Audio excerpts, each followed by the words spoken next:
what we need right now is not the end of chivalry. Feeling ko kailangan lang niya ng glow up. Kailangan lang niya ng major rebranding, no?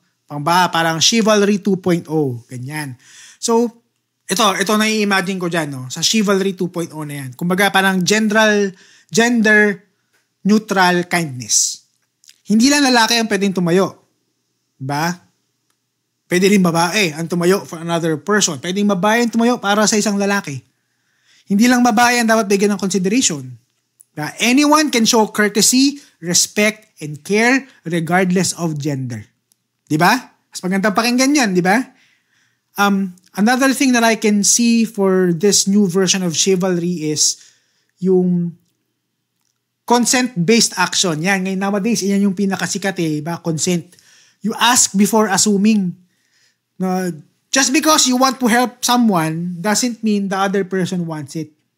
Especially ngayon, may mga girls na ayaw ng tinutulungan, gusto nila, kaya nila sa sarili nila. So, siguro na next time ang bibigyan ng upuan, miss, gusto mo umupo?